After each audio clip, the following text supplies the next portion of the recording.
So it has officially been about a year since I have started my first business, and in today's video I want to take some time to reflect on how the business has performed in its first year, and I'm also going to be sharing with you some secrets on how I was able to build my business from $0 to $2,000 a month at 16 years old.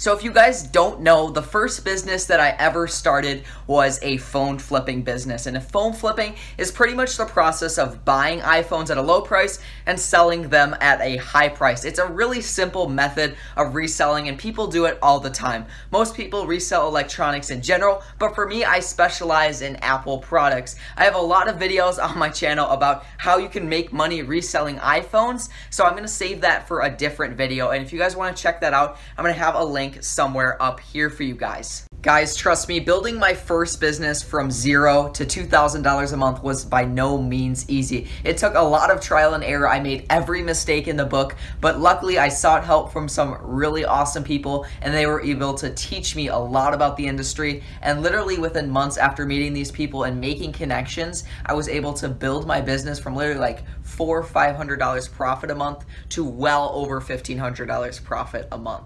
It wasn't until like 8 months in when everything clicked with this business and I really started to do well with it. So in today's video, I'm gonna be hopping on my computer and going over some main points that I learned in my first 8 months that helped me succeed in the back half of 2018. Okay guys, so we're here in my computer and it is now time to show you how I was able to scale my business. Of course, as I already mentioned, it was not the fast track to success for me, but I hope in today's video some of the tips that I reveal will really help you guys with your business and help you learn how you can scale it fast, way faster than I was able to. It took me about a year to even get to a pretty decent level, you know, about 2,000 a month, but at that 8-month point, it was really like a little bit above 1,500. So I was doing really well in the back half of the year, but before that, it definitely took some time to be successful. So with that all being said, let's hop into the tips. So the first thing I want to talk about is you should recognize that phone flipping takes a lot of time to succeed in. It took me, 8 months to really get to a point where I was making a really good return on my time when it came to phone flipping. But before that, I was putting a bunch of time in, probably 20, 30 hours a week trying to learn as much as possible about phone flipping, and I was only making $400, $500 a month. Recognizing that phone flipping takes time is definitely important. Phone flipping was honestly the first business that I was really patient with. And I know in the title it says how I built my first business from $0 to $2,000 a month, but phone flipping was technically my first business if you're counting taking it seriously, right? Obviously, I dabbled with some things in the past, but phone flipping was really the thing that I ended up taking super seriously. And that's why I'm kind of calling it my first business, because you can't say that you're really trying with the business unless you're putting the effort in, day out, not taking a single day off and really working hard with it. That's why I honestly consider phone flipping to be my first real business. So after that, I also want to get into, although phone flipping, it takes less time to succeed in compared to other business ventures like YouTube or drop shipping or e-commerce in general, building like an Instagram brand. All of those take years to really perfect. But if you're thinking about potentially starting phone flipping, it might take you only a few months to make a lot of money, but it's still important that you're patient with the business because that kind of gets you the idea that it's going to take time to learn it, and it puts you in the right mindset before jumping into it, because you never want to jump into something and think, I'm going to make money super fast with this, because trust me, it's also a mistake I've made with businesses in the past. The next thing that I want to get into when it comes to starting and having a successful electronics flipping business is that you should be learning as much as possible, and you should be constantly adapting when it comes to this industry. Prices for electronics vary a lot, so stay on top of that to avoid losing money. And trust me guys, one day an iPhone X could be $400 if it's like a bad ESN, and like a week or two later, if it's a new phone especially, the price could be down a lot from that, 20% even. So when new phones come out, the prices are super high, but they change a lot because new iPhones are coming out every year, and when there's more selling on the market, obviously prices go down. So that's something you need to be careful with when it it comes to phone flipping. Prices change constantly, and a great place to look for phone flipping kind of reports or pricing is just on YouTube. I did it all the time.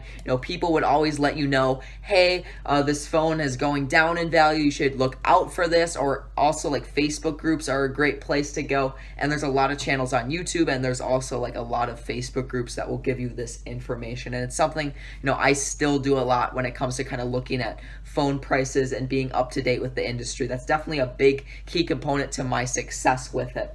The next thing that I want to get into is that the method for getting leads and phone flipping is always changing. So I've only been in the industry about a year, so I can't say it's always been like this, but Craigslist and OfferUp are honestly becoming more and more irrelevant. It's really difficult now to get leads on Craigslist and OfferUp just because the industry is becoming so saturated. And I don't say it's going to be impossible to get leads on Craigslist and OfferUp, but it used to be an extremely effective way to get leads, and now not so much. And it's kind of turning into a business where you're going to have to get into paid Facebook advertising.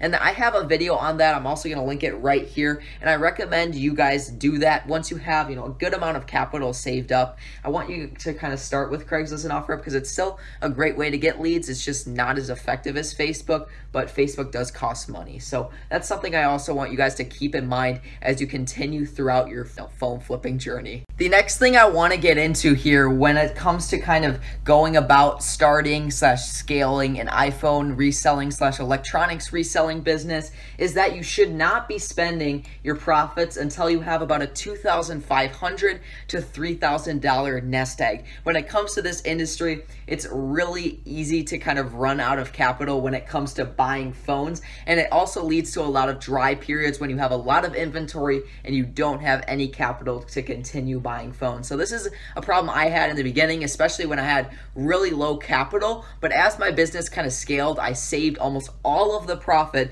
so that I was able to buy more and more phones. And then eventually, when I had a good amount of capital saved up, I decided just to kind of have some of the profits for myself to enjoy. So after you have about $2,500 to $3,000 in a nest egg to buy phones, you can go ahead and save only about 25% of the profit and feel free to spend or invest the rest however you would like.